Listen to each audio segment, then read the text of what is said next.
Call it. Barb, please. Wisconsin versus Theodore Edgecomb, 20 CF 3535. Appearances. Prosecutor for the state. Theodore Edgecomb appearing in person with Attorney Nick Ahmad. Attorney Bobby Lamar.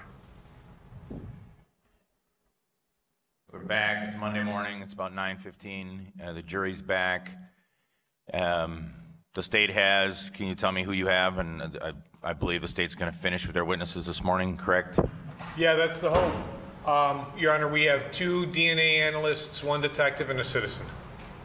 Or 2 crime lab analysts, 1 a detective and a citizen. All right, who's first? The citizen. All right, well, you can wait 1 minute, but we'll call the citizen, and the other officers, or other, I should say, crime lab people, need to get their act together and need to get their fannies here so we can move forward on this case. I understand. I presume they're doing that. Yeah. The defense submitted to me today a letter and an affidavit about their paralegal, Ms. Sheldon. I read the affidavit from Ms. Sheldon, or a copy of it. This had to do with a ruling last week, or potentially 2 rulings, and the possibility that Ms. Sheldon and or the defense could have made Ms. Sheldon either a witness or potentially a witness. I'm certainly not going to relitigate my ruling on the Facebook post or alleged Facebook, I guess, cover page. But state have any objection to her coming back in? No. Fine, then I'll grant the request from the defense, and Ms. Sheldon can come back in and continue to assist. I'm going to bring the jury in. I expect the state to finish this morning. I presume the defense will be ready, depending on when the state finishes, either late morning or immediately after lunch, to present their case. Is that correct, gentlemen? Yes, Judge, we do have some officers to call. We also have some other witnesses. I think we'll be, depending on how long this will take this morning, we certainly will be as early as maybe 11 or after the lunch hour. Fine. I'll bring the jury in. We'll get started. The state can have their witness come in, please, and he or she can take the stand.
Remain seated, please. Silence in the gallery.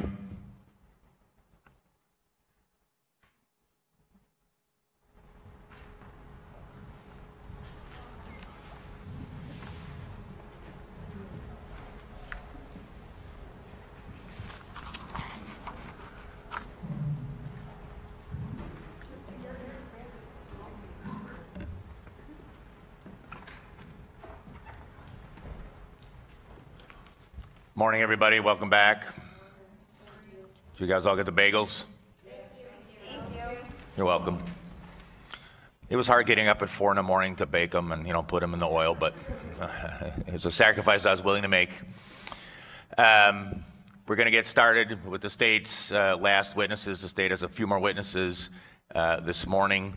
The state has told me they will complete their case this morning, hopefully by 11, but certainly this morning, and then we'll proceed from there. I still expect to be finished tomorrow, at a bare minimum, finished tomorrow with testimony. That includes any witnesses that I expect, and I expect some witnesses will be presented by the defense. And it's important for me that we're done tomorrow because I've got plans on Wednesday. Anyone want to guess what my plans are? Yes. I'm driving up to Green Bay. I've got an interview to be the new special teams coach for the Packers. You know, it falls under one of those categories. You know, when you go to a restaurant or you hire an employee, you think, well, or you fire an employee, well, it could always be worse, the next person. But in this case, it can't be worse. It literally cannot be worse. So if the judging thing doesn't work, I'm going up to Green Bay Wednesday. All right, let's swear in the witness. Thank you all for being back on time. We'll get cracking. Solemnly swear to tell the truth, the whole truth, and nothing but the truth. So help you God. I do. Please be seated. State your full name, spelling first and last. You take the microphone and move it over towards you. All right, you can take your mask off, sir, if you're comfortable with that, and then. Thomas Balistereri, Thomas, Balistereri, Balistreri. You can bring it even over a little closer so you don't have to lean into it if you want to. Good morning. Good morning, sir. Good morning. Now, just to be very clear, you work in snow removal, is that correct? Yes, I do. So this was literally the worst day for you to have to My plow truck is parked right outside. I'll be hopping right back in it when I'm done. Okay. Thank you for being here, sir. Now, I want to draw your attention to September 22nd of 2020. Are you familiar with an address of 20, and I just want to make sure I have this right, 2916 North Dousman? Yes. Dumb question. Is that in the city and county of Milwaukee and state of Wisconsin? Yes, it is. Milwaukee, Wisconsin. And how are you familiar with it? I lived there for 10 years now. I lived upstairs for quite some time, and then I recently purchased it this last July. Okay. And what is it, an upper and a lower? It's a duplex, so there's a 3-bedroom upper and a 3-bedroom lower. The upper address would be 2918. All right. Now, in the lower, who lived there in the lower back in September of 2020? That'd be Ruby Mizell and her 3 children. Okay. And was there an individual that would sometimes stay there or visit a lot? Yes. Do you remember his name? Theodore Edgecomb. And had you met him before? I have. Approximately how many times do you think you met him? 10, 15 in passing. Okay. And when you spoke to the detectives back in September, do you remember saying you thought it was maybe kind of around maybe 50 times you had seen him in passing since she moved in? Oh, sure. And like I said, I lived in the house upstairs, had conversations with him more than just seeing him or saying hi 10, 15 times. So easily over 50 times I've seen him. Okay. 15 times you maybe talked to him? Yeah. Okay. And do you see this person that you know is Theodore Edgecomb? Do you see him in the courtroom today? Yes. Could you please tell me where he is and what he's wearing, and if... Seated to my right. Oh, sorry. Do you see him in the courtroom, and could you tell me where he is and what he's wearing? Yes, I do. He's to the right of me wearing a blue suit with, I believe, a tan shirt. Okay. Now, I want to draw your attention specifically... Mr. Egan, we want to clarify identification. Oh, yes. Your Honor, may the record reflect that the witnesses identified the defendant. Any objection to that? No. He has identified the defendant, yes. I apologize. Thank you. Now, I want to draw your attention to a mode of transportation you knew Mr. Edgecomb to use. How did you oftentimes see him get around? On a bicycle. Okay. And do you remember what type of bicycle it was? Yes. What was it? It was a green GMC Denali branded mountain bike. Where did he usually, or where did you usually see this bicycle kind of stored in the residence? In the common area outside of the entrance to 2916, in between the staircase that leads upstairs to my residence and the staircase that leads to the basement. So if that's where you normally saw it? Yeah, right where I walk in the door. Okay. Now, were you present when officers about a week after September 22nd, did a search warrant at this residence. Yes. Where were you at the time? I was upstairs in my living room. And when they showed you, or when they did the search warrant, had you seen Theodore Edgecomb at the residence at any time in the week between? No, not at all. Okay. Gotta wait till I'm done, sir. Is this your first time testifying? Yes. Are you nervous? A little bit. Okay. So Just take your time. The snow will be there in 20 minutes. now, sir, you had not seen Mr. Edgecomb at the residence for about a week, is that correct? Correct. Did the police show you a photo of something that they recovered down in the basement? Yes. And I'm just going to show you one moment while I try to find this. I apologize, I've misplaced a lot of things here.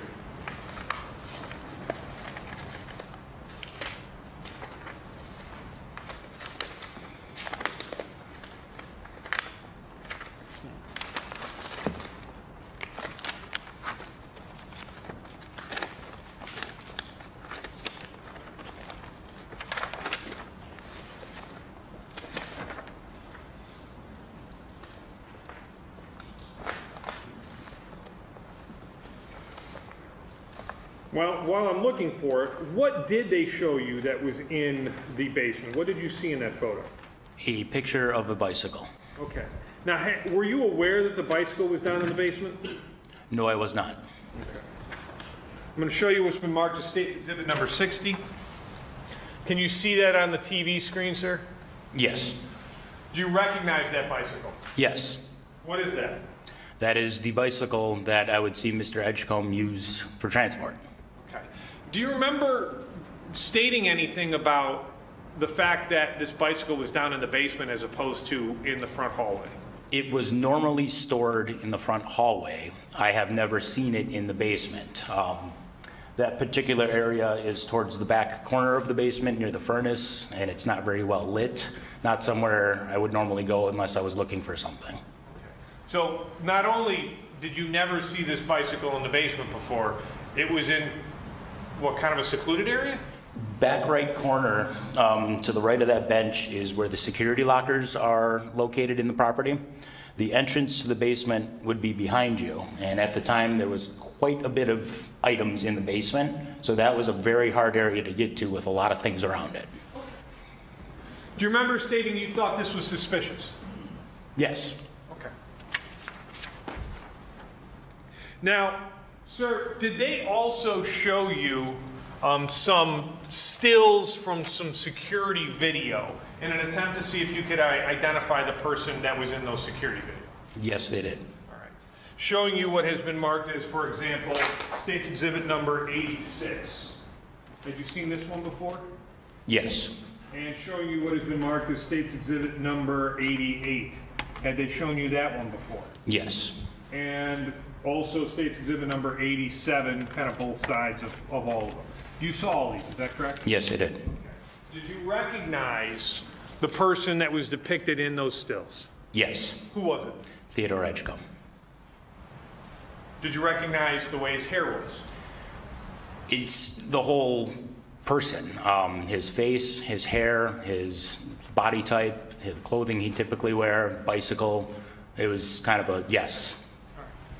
Now, additionally, when the police were talking to you, did you identify the person you knew as Theodore Edgecomb, that you were identifying as being the person you saw in those security stills in a photo that the police showed you?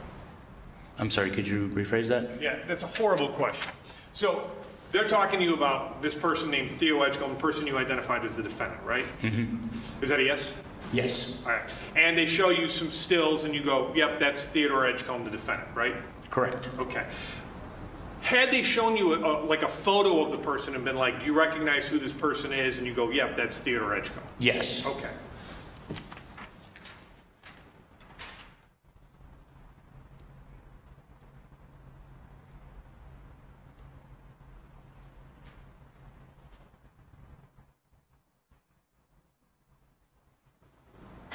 I'm going to show you what's been marked as State's Exhibit number 92.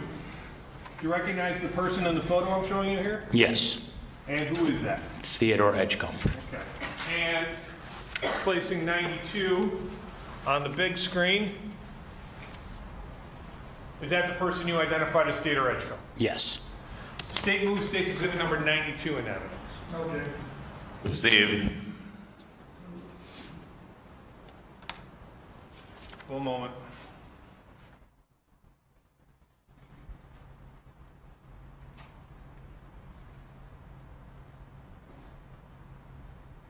Nothing else, thank you. Cross. We have no questions, thank you. You can step down, sir, and when you're done with your regular route, if you can swing by my house, that'd be appreciated. Thank you. Thank you.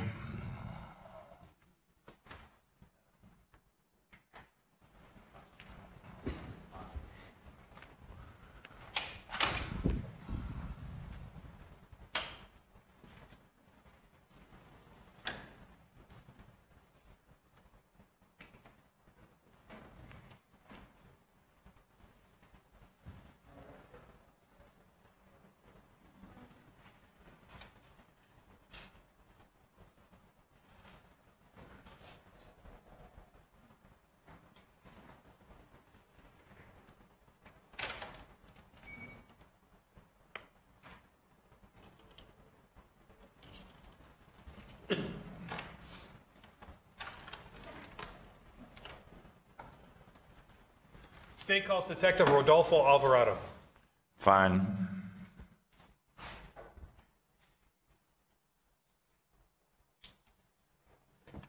You solemnly swear the testimony you give in this matter will be the truth, the whole truth, and nothing but the truth, so help you God.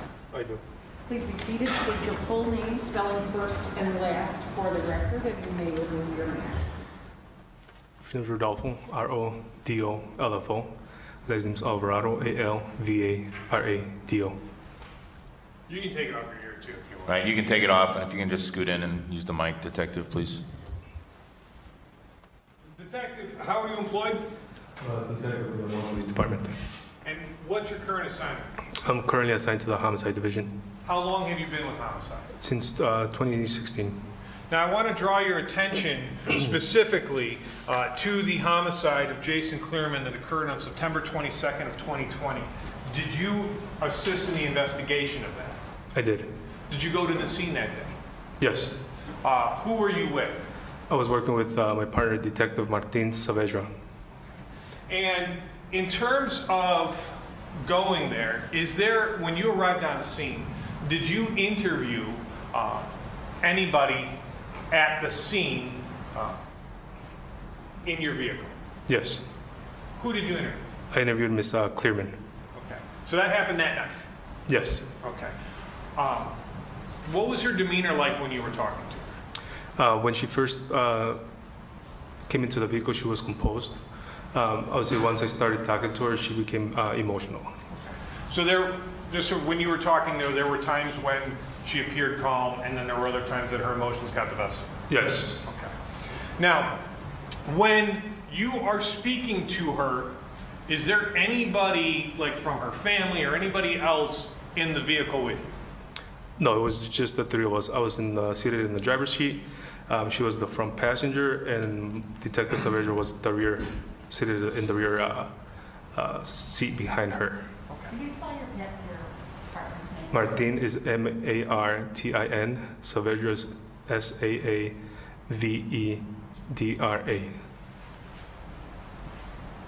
Did Ms. Clearman explain to you or describe to you that night a previous, or kind of like an incident where she had been driving and encountered an individual on a bicycle? Yes. Okay. Did she describe approximately where that had happened?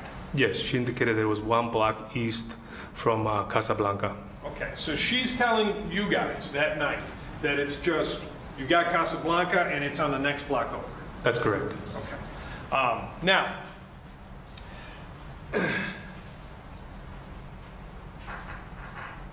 does she also explain to you after this incident, what does she say happens during this incident? Judge, this is calling for hearsay. It's prior consistent statement based on the statute. Right, it's a prior consistent statement, or at least that's how it would appear. It's part of a normal criminal investigation. The witness spoke to the widow of the deceased, overruled. What did she describe happened during that incident? She indicated that they're on their way home. They're traveling westbound on Bradley. When there's the individual on the bicycle, they're going westbound. The individual's coming south. Hold on, please. Okay, they're going westbound. The individual's coming eastbound. She stated that she had to swerve out of the way to not hit the individual on the bike. Okay. Now, did she tell you whether or not her husband said anything at that moment? She did. What did she say? She stated that her husband stated, "What the heck?" Okay, so I just want to be very clear. That night, when she's talking to you, she doesn't say, he says, what the F? No, she did not. She doesn't say, he says, F and a-hole? No. Okay, she's telling you that night, when she's going between composed and emotional, what the heck? Yes. Okay. And shortly after that, does she describe whether or not this bicyclist returns? Yes, she indicated they continued westbound on Brady, and then they stopped at the light. When they're stopped at the light, the individual pulls up on the passenger side of the car, the windows down. The subject in the bike then says, "Are you talking to me?" Mr. Clearman responds, "Yes." At that time, the subject in the bike punches Mr. Clearman in the face. Okay, now again, I just want to be very clear. She states that the subject states, "Were you talking to me?" Yes. She doesn't say, "Were you talking to me, MFer?" No. At no point, at any point, does she describe or state either the bicyclist or her husband was swearing? No. Okay. So if she had told other officers that both of them were swearing, she didn't mention that to you? No, not to me. Okay.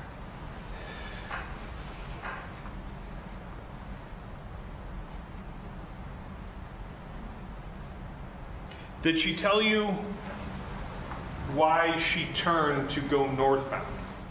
Yeah, she said she started driving, and as she was driving, Mr. Clearman told her to turn.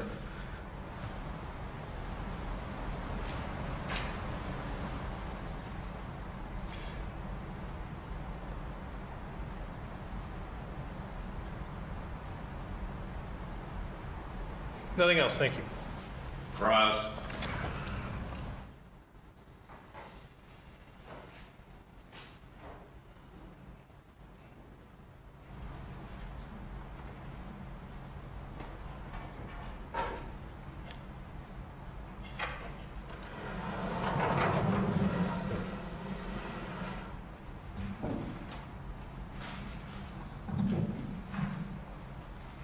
Good morning, Detective Alvarado.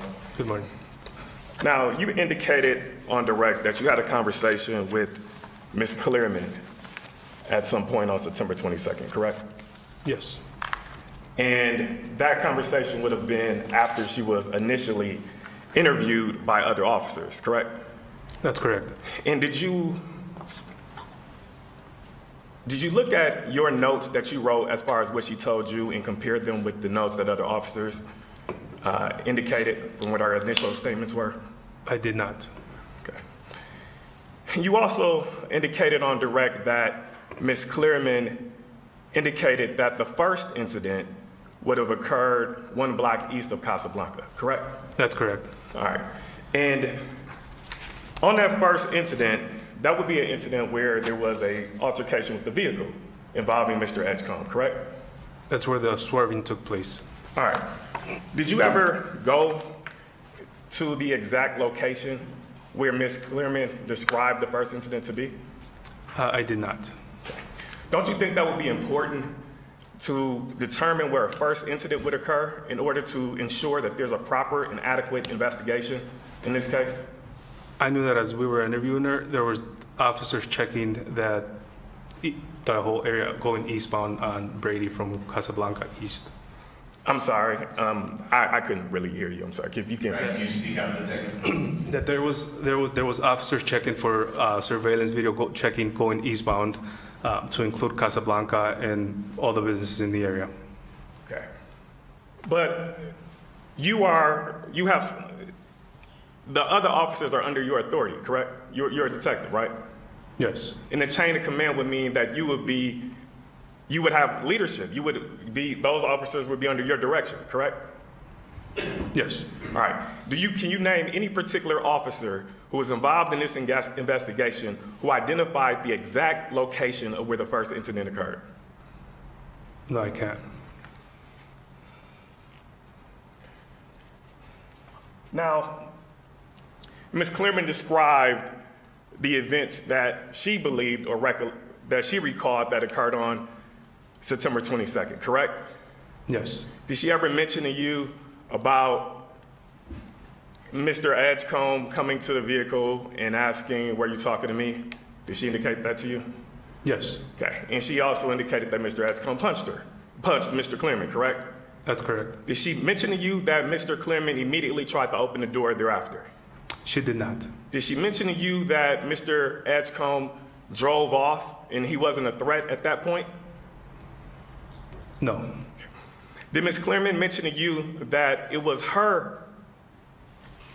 under her complete direction that she chose to follow Mr. Edgecomb?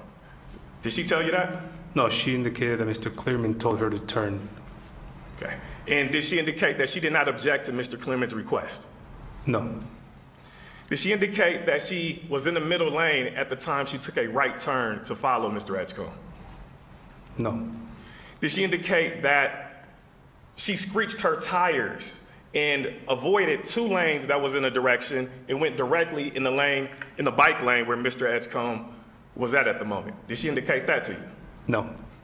Did she indicate that before that vehicle stopped, that Mr. Clearman was already opening the door to try to get out the vehicle? Can you repeat that? Did she indicate that before the vehicle stopped in the bike lane, that Mr. Clearman was already opening his door to exit the vehicle? No. Did she indicate to you that Mr. Edgecomb had to jump from the bike lane onto a curb to avoid getting hit by her Objection, vehicle? Your Honor, that's facts, not an evidence. There's no evidence to support that, and it would be speculation as to what Mr. Edgecomb would be thinking at the time. Sustained, it's speculation. And counsel, again, there's no evidence in the record to support that. None. Counsel, don't react like that. Behave professionally. There's no evidence in the record. It assumes facts, not in evidence. If you put in evidence, then you can ask witnesses about it. Move on. Detective Alvarado, have you had an opportunity to see State Exhibit number 34, which would be the poll cam that would show the altercation that ultimately resulted in deadly force being used? Yes. Okay. And that video was 1 minute and 34 seconds, correct? Yes. And on that video, do you see Mr. Edgecomb in the bike lane? It appears so, yes. And do you see at some point in that video that Mr. Edgecomb left from the bike lane and jumped onto the curb? Objection, Your Honor, is to what Mr. Alvarado saw on the video. I can make this in closing. Mr. Huber, speak up. Right, speak into the microphone. Sorry, he took my microphone. Thanks. Your Honor, Make the objection again. objection is to the relevance of just having Mr. Alvarado state what his impression of what is on the video. Right. Counsel, how's that Our relevant? response is that he indicated on direct that Ms. Clearman made several statements to him as part of what occurred on September 22nd. So what we're simply doing is going through other facts to see if Ms. Clearman also made the facts that appear on the video. But again, what's on the video is irrelevant when it deals with what a witness observes. There's a difference between that. And so it is irrelevant as to what Mr. Alvarado's impressions of something are, as to therefore is saying that Ms. Clearman should have known them. If Ms. Clearman didn't make... All right, gentlemen, that's enough. Overruled. The detective can answer. But I will say to both sides, we spent hours and hours and hours last week watching this video. I am not going to allow that to be belabored in front of the jury for the next 2 days. They have seen that 30-second or minute-and-a-half video hour upon hour upon hour. It's become cumulative from both sides. It's been repetitive from both sides. It's been belabored from both sides. And that is going to stop now. He can answer the question. Can you repeat the question again then? Adam Reporter, if you could repeat the question.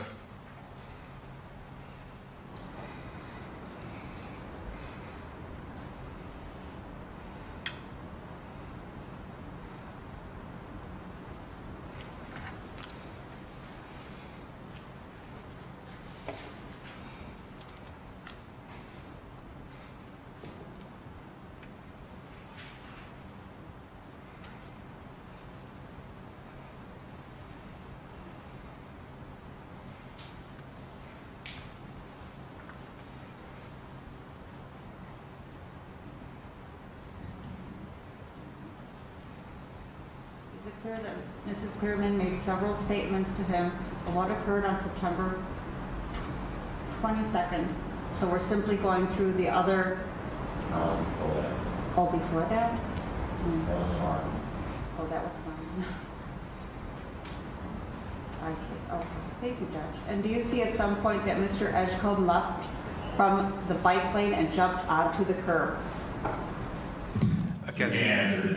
I can't see if he jumps or you can see he's in the bike lane and he goes onto the sidewalk. Okay.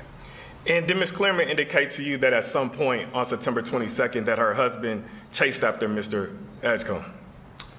She stated that he got out of the car and he walked towards the subject on the bike. Okay.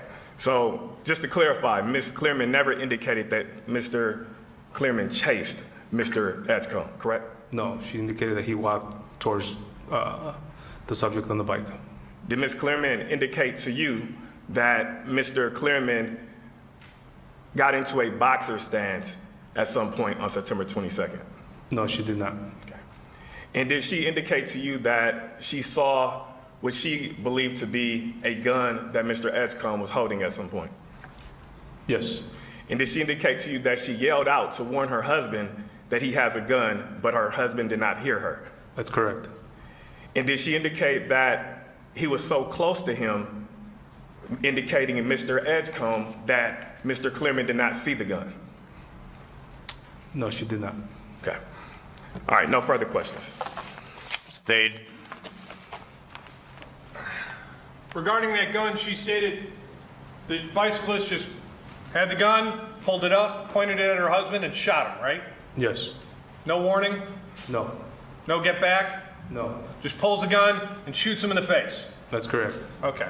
Now, additionally, defense counsel was saying, well, are you aware of any officer that was able to find where this first incident occurred? Did you know about Officer Manisha Howard's looking for this incident? I knew that they were looking for video to capture the incidents, yes. Were you aware of Officer Howard going to Casablanca and sitting there and watching in backwards formation all the video in front of Casablanca? Yes, I know that she went and she's the one that ended up recovering video from there. And couldn't find it? No. And that at Casablanca, they had access to other security cameras going down the street and couldn't find it? Yes. And she actually then drove around that block trying to find any cameras or anything that would capture that incident, one block east, couldn't find it. You can rephrase. Okay.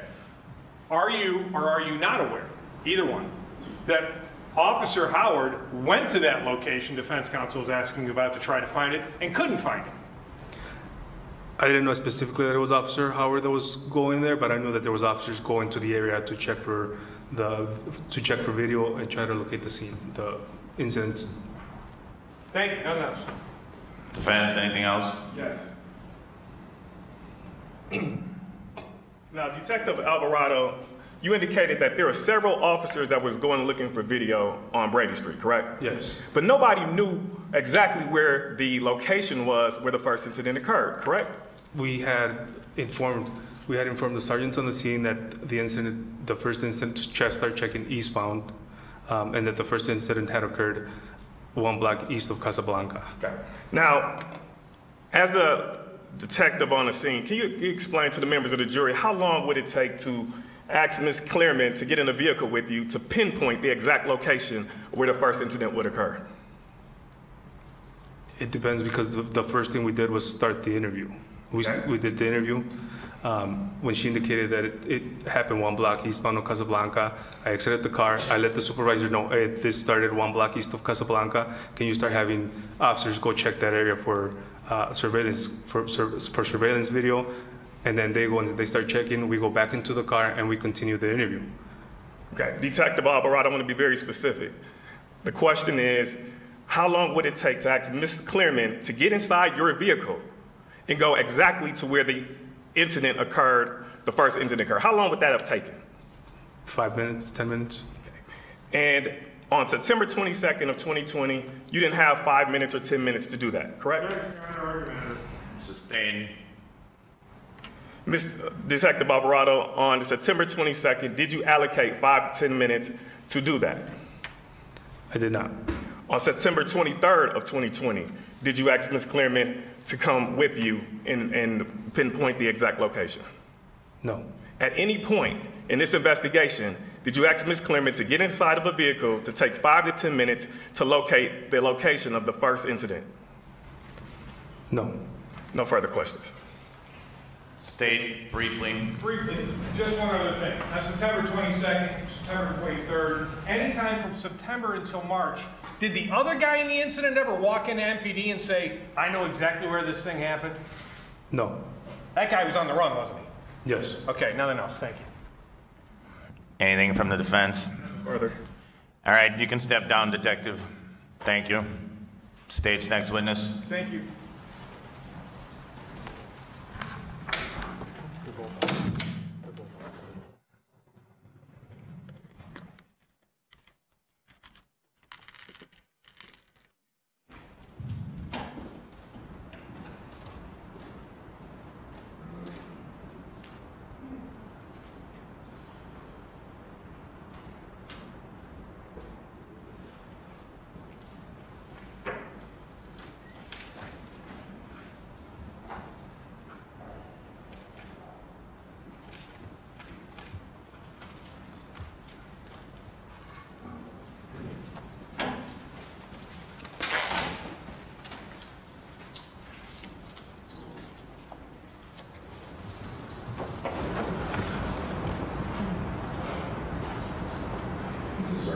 Ma'am, you can raise your right hand, please. You solemnly swear the testimony you give in this matter will be the truth, the whole truth, and nothing but the truth, so help you God.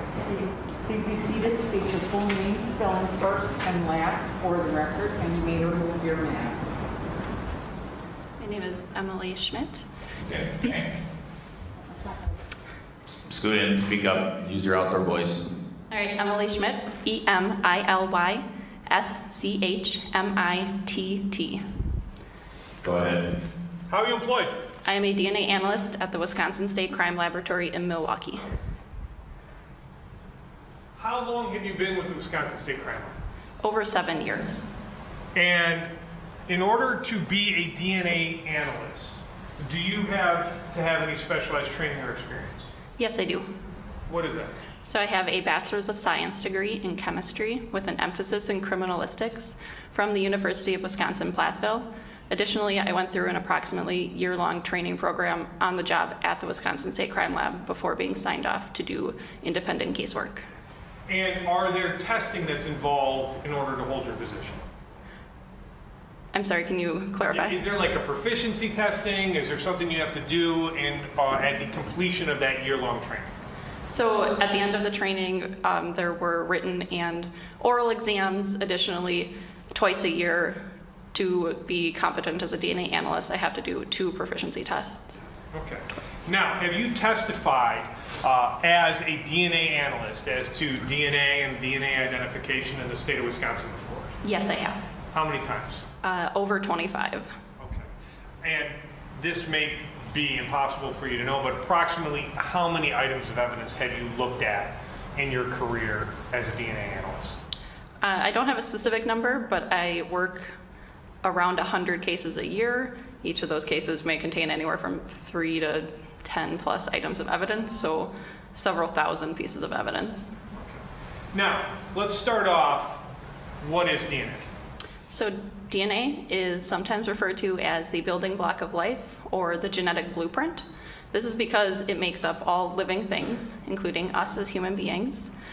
So we inherit half of our DNA from our mother, half from our father. Our DNA is the same from our life until our death. It's found in all the nucleated, all the nucleated cells in our body. And it's unique to us as an individual, with the exception of identical siblings who share the same DNA profile. Okay. And when we're talking about DNA, if I touch an item or hold an item, does that mean that my DNA is going to be on that item? So when you touch an item, you're likely transferring skin cells, which contain DNA, to that item. Whether or not we can detect the amount of DNA that was transferred is another matter, but most likely, yes, you are transferring DNA.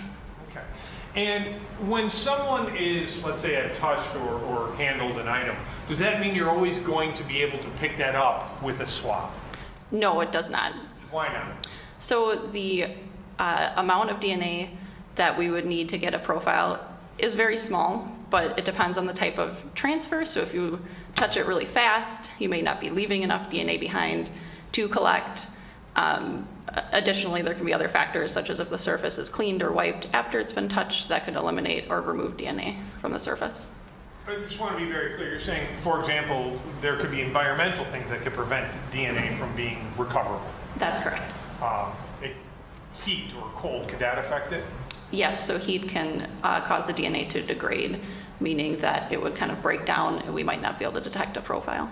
And then you mentioned potentially like wiping stuff off or rubbing things, or you could get rubbed out. That could affect your ability to get DNA off an item. Yes. Okay. Now, when items are processed for DNA, do you sometimes receive the actual item of evidence? Yes, occasionally. And when you get an actual item of evidence and they want to see if you can identify if there's DNA on it, how do you do that? How do you process that?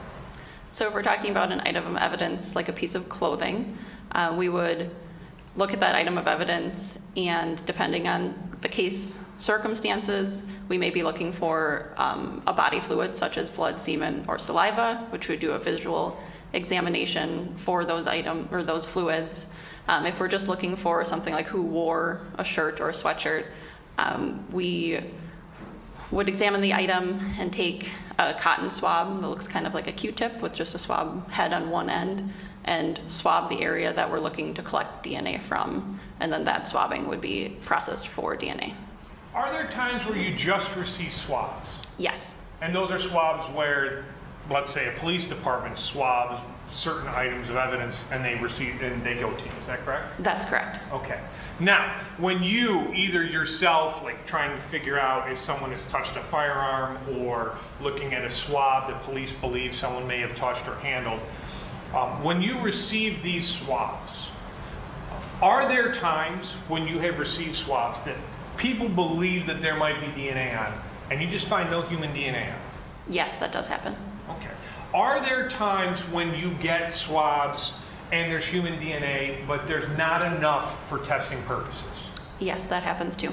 Can you explain what that means? So our laboratory has some validated thresholds that there needs to be a certain quantity of DNA to process the sample further.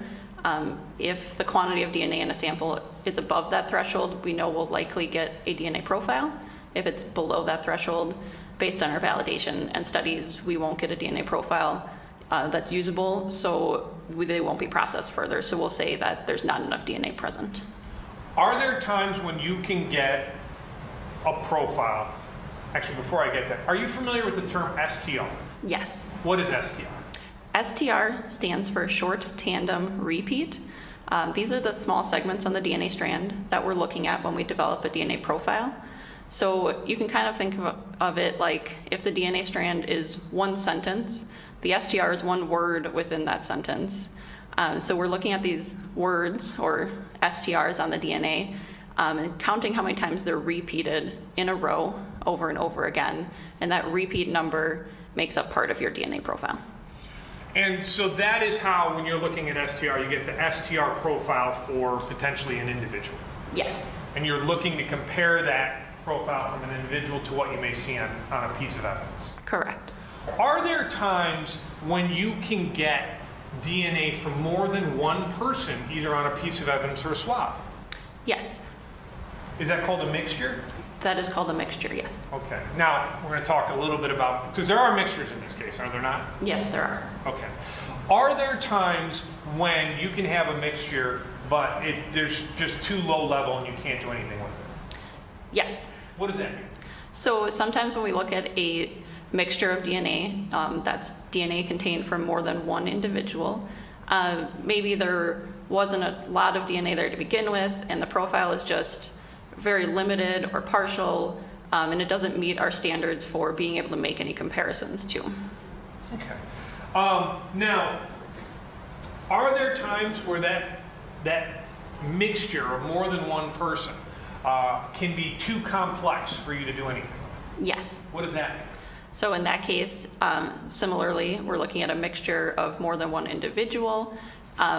In cases where it's too complex, that may mean either there's too many individuals to determine how many contributed DNA to that profile. It may mean that the components of the mixture are too kind of intertwined, mixed up. We can't determine if there's, you know, which profile came from which individual. We can't really separate it out, and it's too complex to make any comparisons to at that point. Are there going to be times when you have a mixture and you are able to identify what's referred to as a major contributor? Yes. What is a major contributor? So a major contributor to a mixture profile would mean that that individual that is contributing more DNA than any other contributors in the mixture. So when we're looking at the profile, which when we visualize a profile, it looks like peaks on a graph. So those peaks would be higher, and there would be like minor contributors lower, and we can identify that, like, okay, all of these ones that are higher up are distinguishable and different from the lower contributors, so we can kind of pull out a portion of that mixture. And can you sometimes make, I guess, what's referred to as a source statement, or identify who the major contributor is? Yes. Okay. Are there times where you can't make a source statement? Yes. So when we're looking at a mixture profile and there isn't one distinguishable component like a major, we can't say someone's definitely the source of that because it's coming from more than one individual. So the only time we can say it's source is if it's a profile coming from one person, or if the major coming from one person was pulled out of a mixture. Okay. Are you sometimes, when you're figuring out who the major contributor is, can you sometimes figure out who may also have contributed DNA into the rest of that mixture? Sometimes, depending on what the profile looks like, we can also make comparisons to the minor portion, but not always. Okay. And this is kind of going to be the last portion that I want to talk about here. When you, as a crime lab analyst in the field of DNA, are making a source statement saying this person's DNA is on this piece of evidence, is there a statistic or a probability ratio that has to be met under your standards?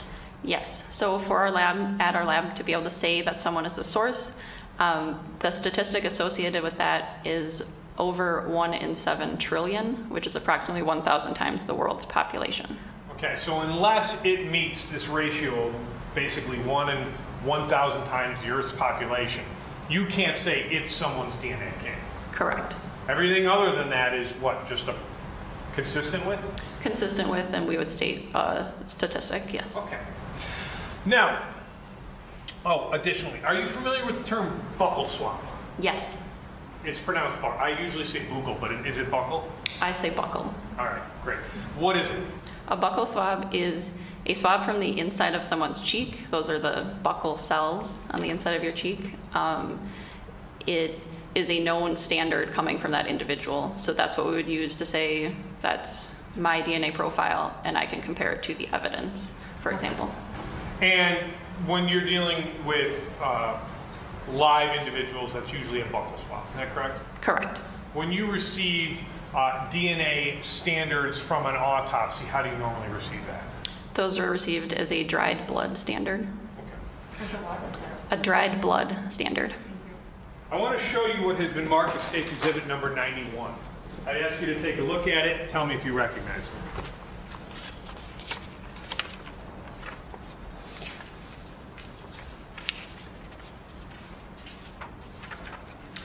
Exhibit number 91 is a copy of my confidential report of laboratory findings for laboratory case number R202996. I'm sorry, could you repeat that? Laboratory case number R202996. Now, just so we just talked about that, you just mentioned, which we sometimes refer to as the R number, right? Yes. And so when any piece of evidence associated with this case goes into the crime lab, whether or not it's to you or another section, it gets the same R number. Correct. Okay. Now, And this is the first run of evidence you received, is that correct? Yes. Okay, so for example, we can see it's items C through J. Yes. Swabs from a juice bottle, swabs from prescription glasses, a dried blood standard from Jason Cleereman, and then a number of swabs and clippings from his body. Is that correct? Correct. And what are the last two swabs that you received? The last two swabs received in the submission of evidence to the DNA unit were item I, swabs from the left bicycle handle and brake, and item J, swabs from the right bicycle handle and brake. Okay. Now, let's start off with the juice bottle. Were you able to identify any human DNA on that bottle? Item C. There was DNA present on item C, yes. Okay. And when we are talking about this, was it a single person or was it a mixture? So the profile from the juice bottle was a single low-level profile, so one single person. And was it sufficient for testing? Yes. Okay. Now, did you run it by Mr. Clearman's DNA? Yes. And did you come to any conclusions? Mr. Clearman was excluded from this profile. Okay, so he didn't, as far as you can tell, you can't place him anywhere near that bottle. Yeah, he didn't contribute to the DNA profile that was collected from it. Okay. I now want to show you what's been marked as State's Exhibit number 98. I ask you to take a look at this. Tell me if you recognize it. Exhibit number 98 is my supplemental report of laboratory findings from the same case, R202996. This is several months later, is that correct? Yes, it was. And this supplemental report kind of goes through a lot of the items we're about to talk about, but the additional testing with a new standard you had, is that correct? That's correct. What was the new standard you received? So there was an item L standard from Theodore Edgecomb. Okay. Did you run Mr. Edgecomb's DNA against that bottle? Yes. And did you come to any conclusions? Mr. Edgecomb was also excluded from this DNA profile. So for all we know, it's just a random bottle. Correct. Okay. Now, I believe the next item, item D, is prescription glasses. Is that correct? That's correct. Okay. Did you find any human DNA on the swabs from these glasses? Yes. Was it a single person or was it a mixture? The DNA from the glasses was a mixture of two individuals. Two individuals on the glasses? Yes. Okay. Were you able to come up with a major contributor? Yes. And what conclusions did you come as to that person's identity? The major contributor from the glasses swabs, I identified Mr. Cleereman as the source of that major profile. So he's on his glasses? Yes. Were you able to come to any conclusions as to the identity of that second person? No, I was not. Why not? So the minor portion of this profile there was just not enough DNA there, so it was too limited to do any comparisons to. So if somebody had punched and hit these glasses and DNA goes on, you can't tell us who that person was just from what you have right there? Correct. Okay. Now, were there fingernail clippings from Mr. Clearman? Yes, there were. And did you find any human DNA on those fingernail clippings? Yes. Did you come to any conclusions as to those? So all four sets of fingernail clippings that I processed were a single source male profile. Only him? Correct. Mr. Clearman was the source of those profiles. Okay, so just from that, you can't tell whether or not he had a physical interaction with anyone else with his hands? Correct. Okay. Additionally, were there swabs from other portions of Mr. Clearman's body? There were also swabs from Mr. Clearman's hands as well as his face. Okay. Did you run DNA testing on all of these swabs? Yes. And what, if any, conclusions did you make on any of these swabs? So from the hands swabs as well as the face swabs, those were all single source male profiles as well, and Mr. Clearman was the source of those profiles. What about on the right side of his face? Did you find any DNA? Was it only Mr. Clearman?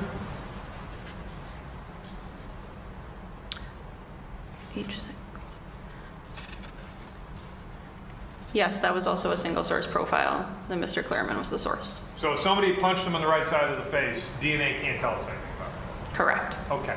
Now, the last two items of DNA evidence I would like to talk to you about are items, I believe, I and J. The bicycle swabs, yes. Okay.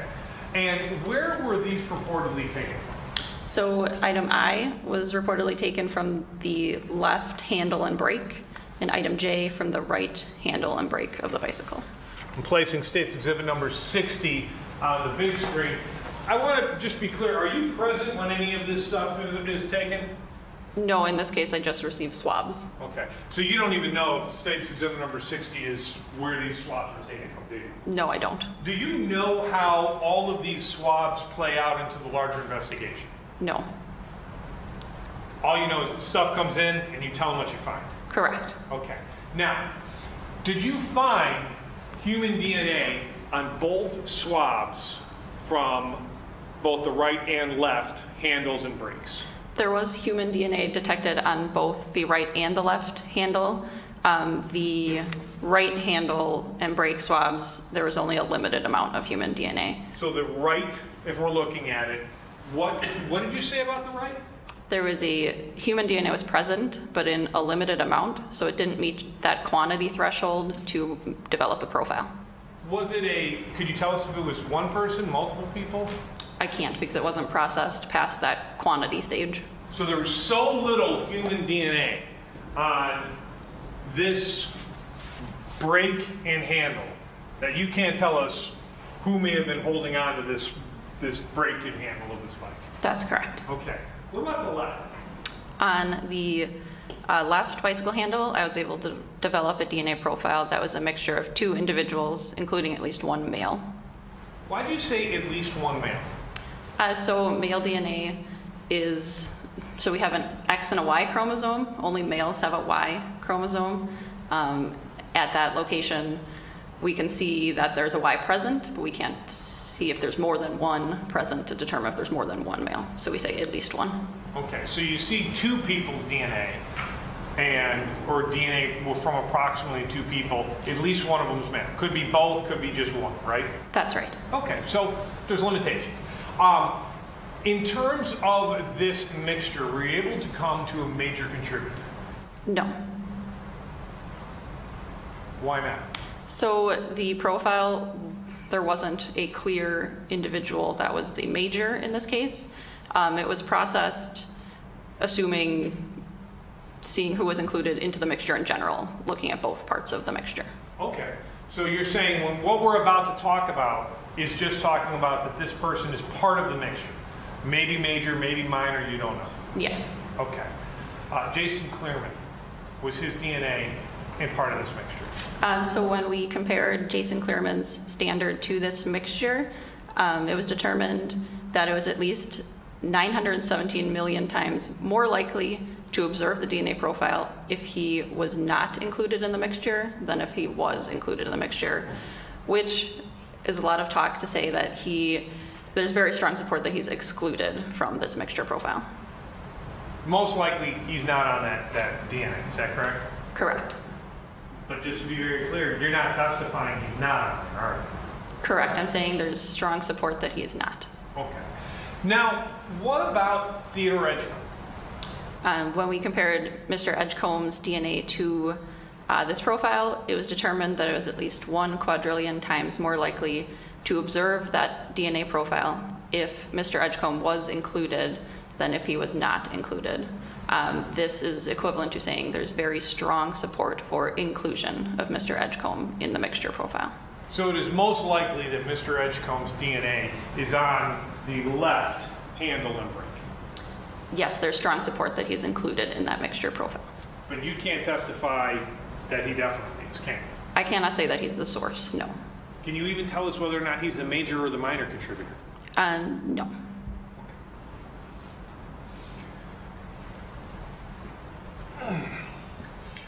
Additionally, when we're talking about this DNA, can you tell us how long any of this DNA was on any of these items? No, I can't. Can you tell us, is it possibly well, this looks like it may have been put on within the last hour or two? No. There's not like a DNA clock where you can kind of figure out based on degrade, like we see in CSI, that it's somehow more recent DNA? No. Why not? So DNA can be present on an item for a long time. We may be able to tell that if it's very degraded, it might have been there a long time ago, but not necessarily, because it can also be degraded by being wiped away, being out in the sunlight, etc., or exposed to high heat. But no, I can't say that when it was placed there, just that there is DNA on the item. So just so we're clear, this DNA that has been found, for example, on these bicycle, or on the bicycle handles, you don't know how long they were? No. You can't tell us whether or not they're put there on the day that the police found them, a week before, a month before, whatever. Is that correct? No, I can't say. Okay. Your Honor, the state would move state's exhibits numbers 91 and 98 into evidence. Any objection? No. Received. No further questions. Thank you. Cross.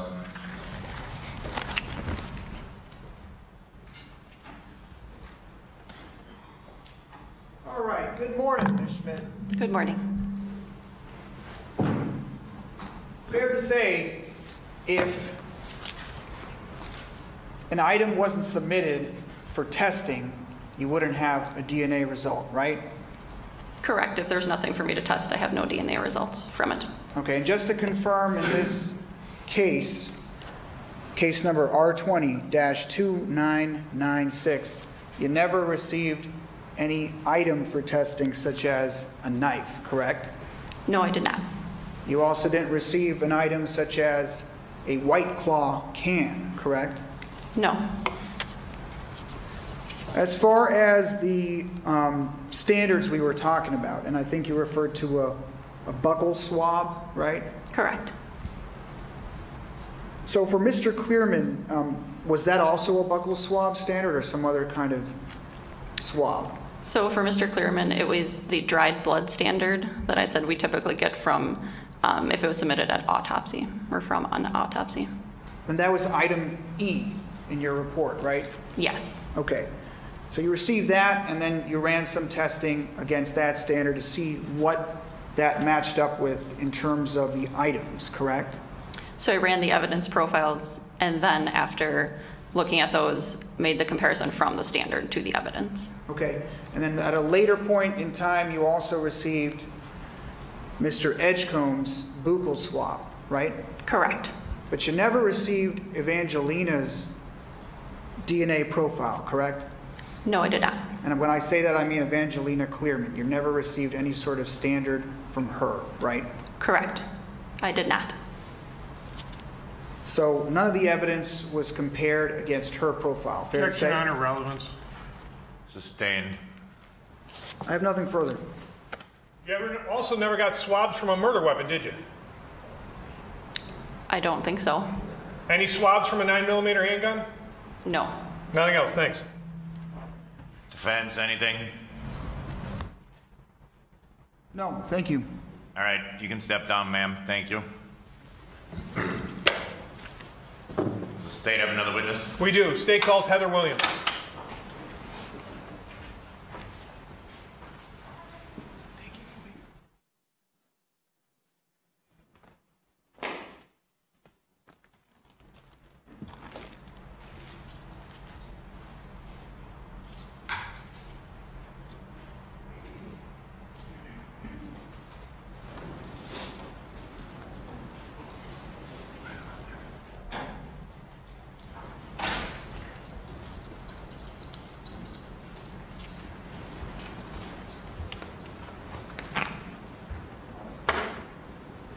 You solemnly swear the testimony you give in this matter will be the truth, the whole truth, and nothing but the truth, so help you God. I do. Please be seated. State your full name, spelling first and last for the record, and you may remove your mask. First name is Heather, Heather. Last name is Williams, Williams. You can move the microphone over a little bit.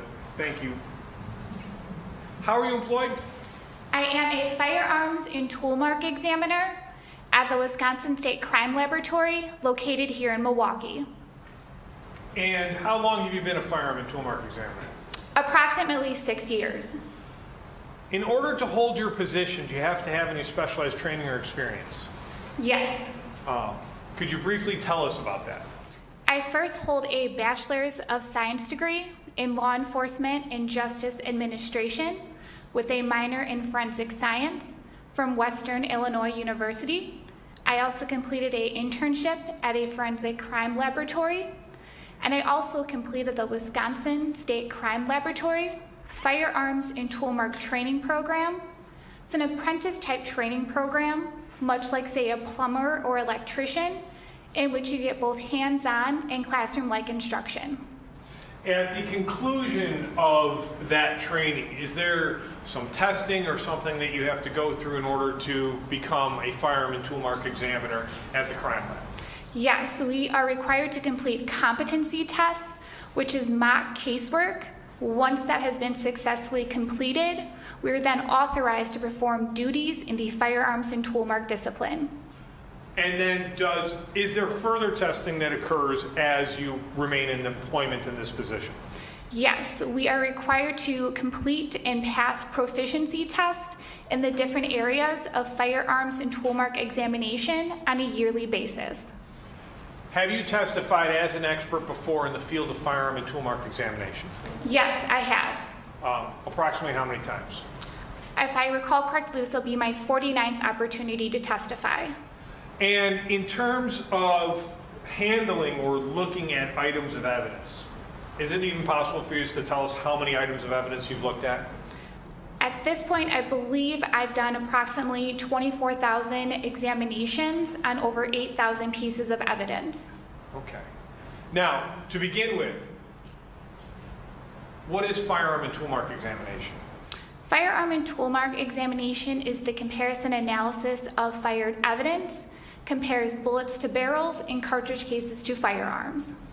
And when you are doing that, comparing bullets to firearm barrels and cartridge casings to firearms, what are you looking for? We're looking for the markings that are left on the firearm that the fired cartridge cases and fired bullets have. These are caused by different parts in a specific firearm. Now, are you able to use those markings that you see in an attempt to compare cartridge casings to other cartridge casings? Yes. And can you compare bullets to other bullets? Yes. Okay. Now, I want to start off by showing you what has been marked as State's Exhibit number 32. I'd ask you to take a look at it for me and tell me if you recognize it.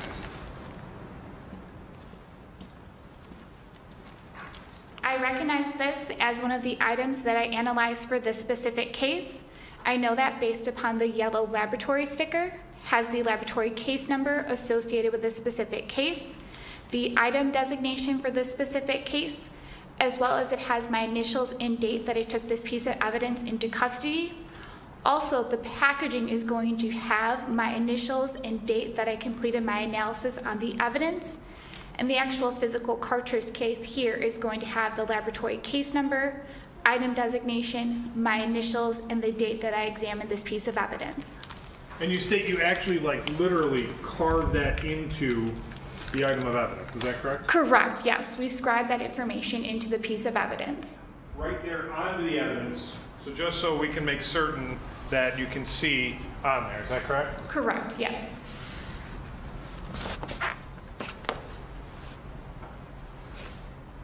And that's just what? Laboratory case number and things like that? Yes, it'll include the laboratory case number associated with that piece of evidence, the laboratory designation, so the item letter associated with that piece of evidence, my initials, and then the date that I completed my analysis on that piece of evidence. Now, what is the caliber of this firearm again? That cartridge case is a 9mm Luger caliber cartridge case. Okay. I'm going to show you what has been marked as State's Exhibit number 30. Take a look at that for me and tell me if you recognize it.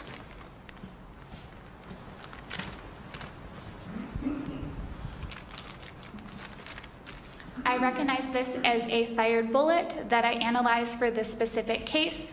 Once again, I know based upon that laboratory sticker, as well as all of the case information on the packaging, as well as on the actual piece of evidence. Were you able to come to any conclusions as to that bullet? I was able to determine that that bullet was a 9mm caliber full metal jacket bullet, and that it had 6 lands and grooves or markings that are left by the rifling or that spiral pattern within the barrel of a firearm, and also had polygonal type rifling. Okay, and when you're referring to lands and grooves, that's what kind of like grabs the bullet and spins it, is that correct? Correct, yes, that's that rifling. So once again, that spiral pattern that if you're looking to the barrel or the inside of a barrel, you'll see a spiral pattern, and those are called lands and grooves. And that's, just for an example, when a quarterback throws a perfect spiral, it kind of gets what gives it its accuracy and allows it to go in flight. Is that correct? Correct, yes. It helps with that stabilization of the bullet. Okay, now, in terms of that fired bullet, what is the caliber of that fired bullet? That fired bullet is 9mm caliber. Now, are you able to tell us whether or not this bullet and this cartridge casing came from each other? I am not, no. Why not? Because the markings that are left on a fired bullet and a fired cartridge case are going to be from different areas of a firearm. The fired bullet is going to be caused by that rifling that's within the barrel of a firearm, or the markings that are left on there. And with a fired cartridge case, there's going to be different markings that are left on different parts of the firearm, which will include a firing pin impression, an ejector mark, extractor mark, breech face marks, and even chamber marks, to name a few. So as it stands right now, based on your experience, you cannot tell us that this bullet was fired from this cartridge casing? I cannot, no. What if you had the firearm, the murder weapon? If I had a firearm, I would be able to compare test-fired bullets in cartridge cases that I would produce from that firearm to then compare to the evidence on this specific case to be able to determine if the fired evidence bullet and fired evidence cartridge case was or was not fired in that submitted firearm. So you could, if you had a weapon, state that weapon fired this bullet, is that correct? If I had a weapon, I could do that comparison, yes. And then you could also compare the cartridge casing to that same weapon, and while not connect to each other, you can connect them to the same firearm. Correct, yes. Did you ever receive a firearm in this case? In this case, I did not. So without the firearm, without wherever that thing is, you can't tell us if these two things are connected. Correct. Is everything you've just testified to, and let me just show you one exhibit. I'm going to show you what's been marked as State's Exhibit number 99. Do you recognize that? Yes, this exhibit is the report that I authored for this specific case. I know that based on the laboratory case number associated with this case, as well as it has my name and signature showing that I was the analyst that authorized this report. Okay. Is this report contain everything we just testified about? Yes. Now, there is one other thing, or one other portion of this in regards to the cartridge casing and the fired bullet I want to talk about. They're both 9mm. Did you determine that they had any characteristics or anything similar to a possible particular brand of firearm?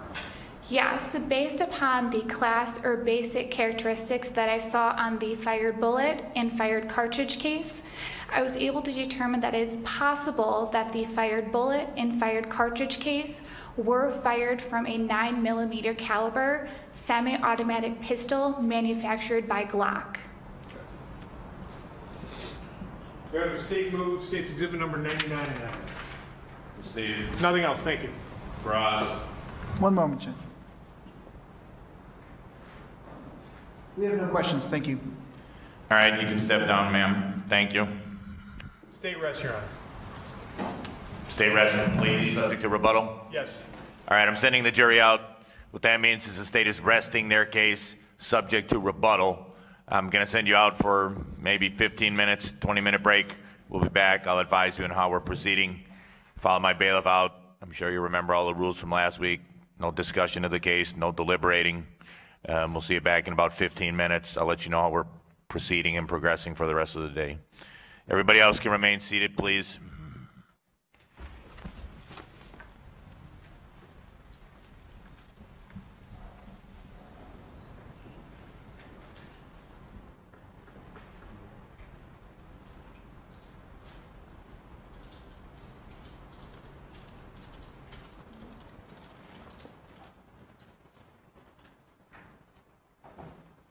All right, the jury's out. We'll take a 15-minute recess. I presume the defense is presenting a case. Is that correct? Yes, Your Honor.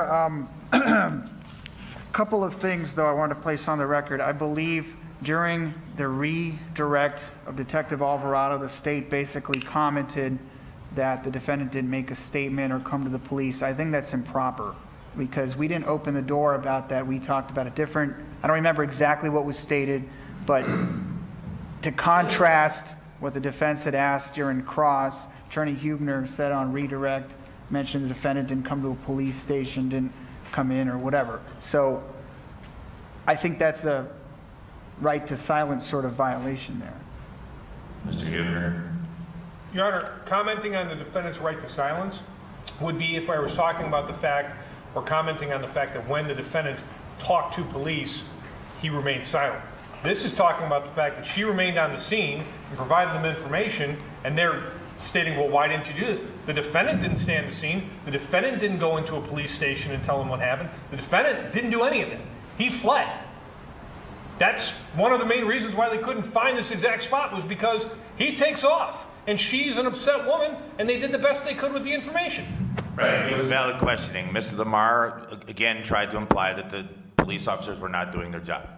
Had Mr. Edgecomb stayed there, he could have said, this is what happened, and it happened in front of this location. He didn't. By all accounts, you pretty much admitted, you said in your opening statement, he fled. He was 1,000 miles away in Kentucky. That was a valid redirect after the cross. 15 minutes. I expect the defense ready with their first witness. We're off the record. Recess.